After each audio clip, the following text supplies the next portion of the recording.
Hi, Mystery Recapped here. Today, I'm going to explain a Tamil language science fiction action film called 2.0. Spoilers ahead, watch out, and take care. 8 years ago, a highly advanced AI robot named Chitti wreaked havoc in Chennai, India. Its creator, Dr. Vaseegaran, helped dismantle it and send it to a museum. At present time, he is working on a similar project, but with precautions to avoid making the mistakes that he made with Chitti. Until now, he has been able to create an android named Nila. Unlike Chitti, she is not equipped with military weapons and has manageable human emotions. She is a perfect household and work assistant. One day, a group of college students arrives at Dr. Vaseegaran's lab to study his humanoid robots. When asked about the robot Chitti, the doctor claims that he might be revived if his services are needed in the future. But for now, he is better off at the museum.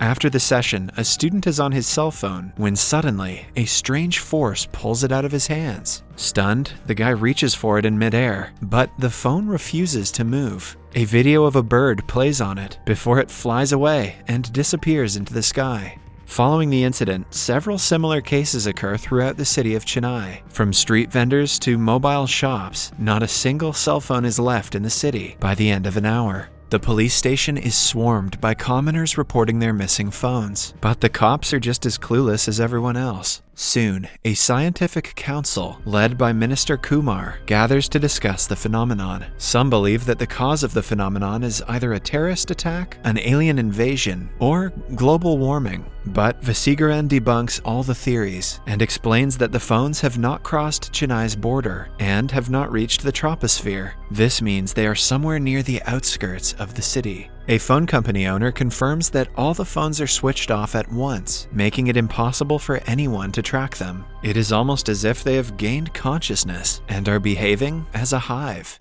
In the following scene, a vehicle full of the latest batch of mobile phones crashes on its way to the dealer. Hundreds of phones from inside of it fly away like the rest of them. Then, we are introduced to a mobile phone store owner, Jayanth. He is driving home in his car, which is being followed by an enormous swarm of phones.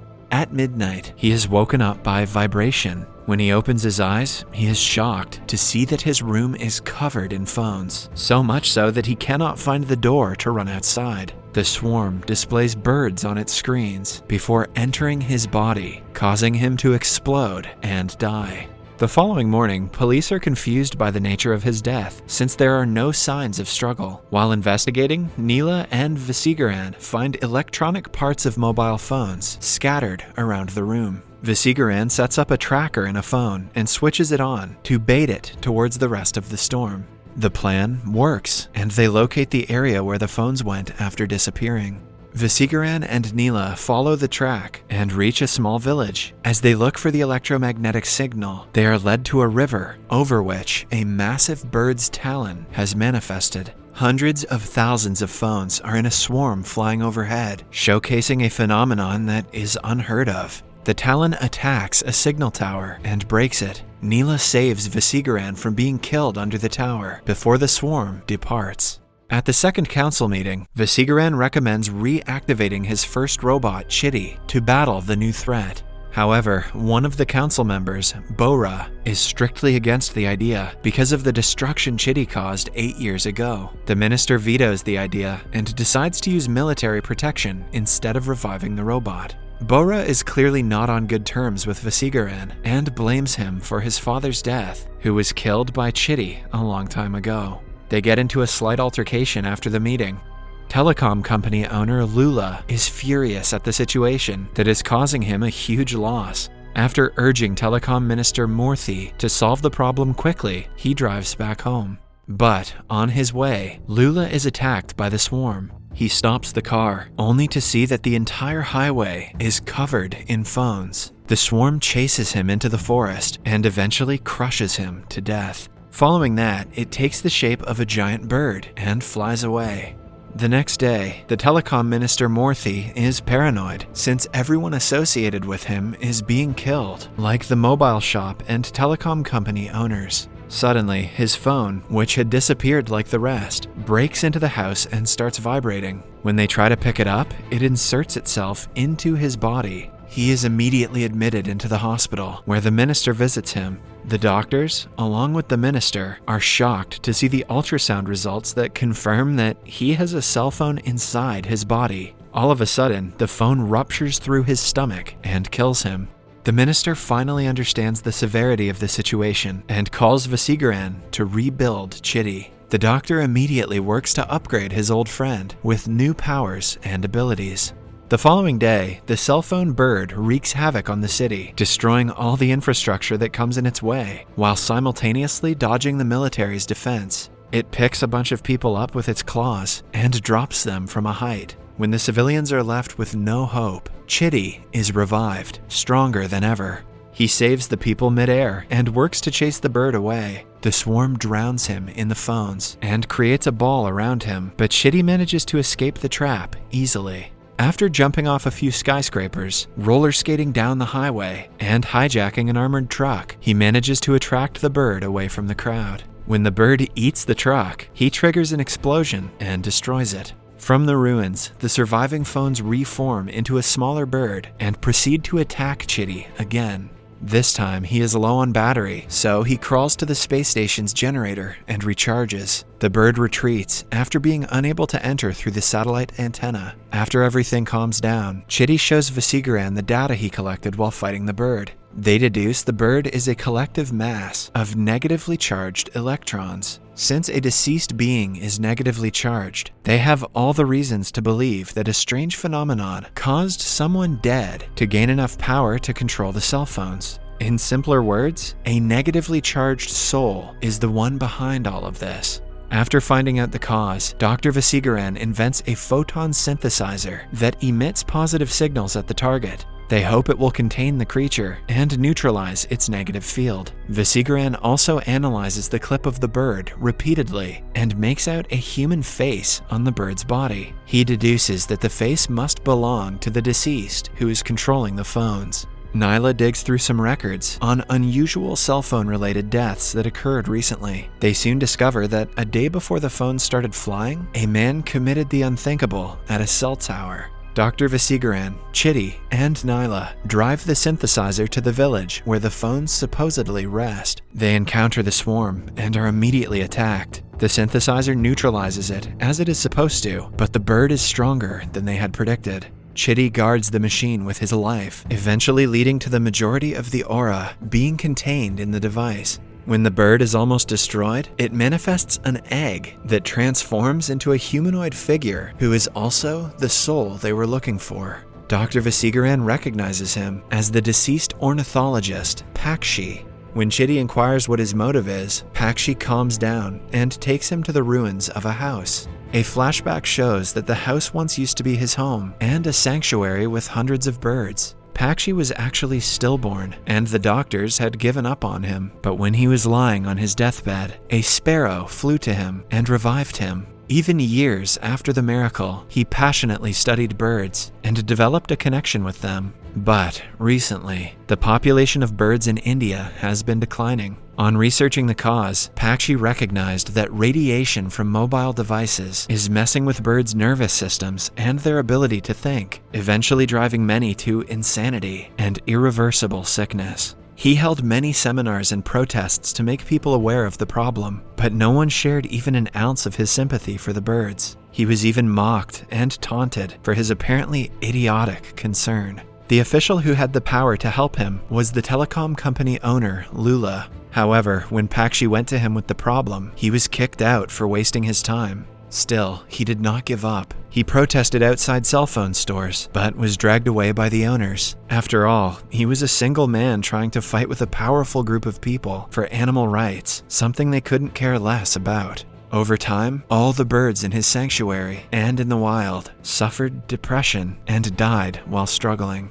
A heartbroken Pakshi buried them all and cried for days, mourning the deaths of his birds like children. As the last resort, he arranged a meeting with the telecom minister, Murthy, and accused him of all the deaths. Murthy retaliated, stating that they follow the law to uphold their business, but Pakshi realized that the telecom companies have increased radiation standards illegally to accelerate their business. He sued the companies in court and was successful to some extent. That is, until the companies turned their radiation down before inspection and won the case. Pakshi had no hope left for the betterment of the lives of animals that he loved so dearly. Soon, the sadness turned into anger, and the anger into the will to take revenge. He didn't just want to avenge the officials, but also the irresponsible civilians who kill avian life for their own pleasure. Then, one day, he climbed the tower that killed his birds and committed the unthinkable. But the radiation emitted from the towers woke his spirit up.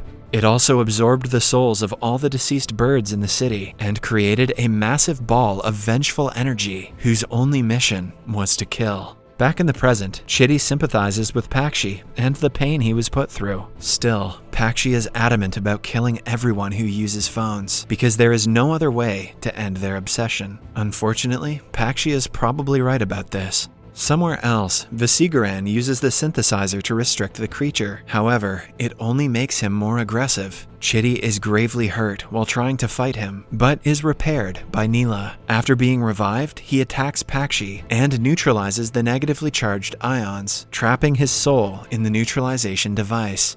A convention is held to officially thank the trio for their bravery. The minister allows Dr. Vaseegaran to create an army of 500 chitties, which will be donated to the military to protect the nation. Vaseegaran is overjoyed because his decades-long wish to help the Indian military is finally being fulfilled. However, among the crowd is his rival, Bora, who is envious of his accomplishments. That night, he breaks into the lab and releases Pakshi's spirit from the stabilizer to get back at Vaseegaran. In no time, Pakshi regains control of the phones around the city and becomes just as powerful as before. He possesses Vaseegaran's body as a way to threaten Chitti from getting in his way. The villain then turns into his human form and starts killing everyone who comes in his way. Chitti tries to fight him but has to stop when his attacks hurt Vaseegaran. Pakshi gains full control over the situation and dismembers the robot. Nila realizes that Chitty's emotional attachment to the doctor is refraining him from functioning properly. In a time of crisis, the only robot who can stop Pakshi is Chitty's evil alter ego, Chitti 2.0. He was the one who caused problems and killed all those people 8 years ago. Although it is risky, Nila decides to revive him. Meanwhile, Pakshi enters a stadium and imprisons 80,000 people inside of it. He takes away all of their phones and multiplies in power. Bora, who is also at the stadium, is his first target, even though he is on his side. Before he can do more harm, Chitti 2.0 breaks into the stadium and summons his army, the one that the minister permitted to have created. Pakshi collects all the mobile phones again and transforms into a massive humanoid, while Chitti does the same using metal objects. They battle furiously, but Chitti is soon depowered. Pakshi is about to kill him when a microbot of Chitty's creation named Cutty interrupts him. He, alongside hundreds of other Cutties, mount on top of real doves and threaten to hurt them if Pakshi doesn't back down. Even when dead, Pakshi's love for the birds has not lessened. Knowing that he cannot let any more birds be harmed, he backs down. Using the opportunity, the Cutties self-destruct and destroy Pakshi's army of bird drones. At last, Chitti shoots Dr. Vaseegaran, causing Pakshi to leave his body. The Cutty bots trap him in the signal streams, where Chitti neutralizes him with a positive charge and destroys him. A few weeks later, Vaseegaran is recovering in the hospital. He explains to a visiting minister that Pakshi's violence was unjustifiable, but his intentions were not evil. If they prioritize technology over nature, both will turn on humans, as Pakshi did. The minister orders an issue to protect the remains of the bird population in Chennai. In the ending scene, we see a budding relationship between Chitti and Nila. Subscribe for more videos like this, turn on notifications, and leave a like to help the channel out. Thank you for watching.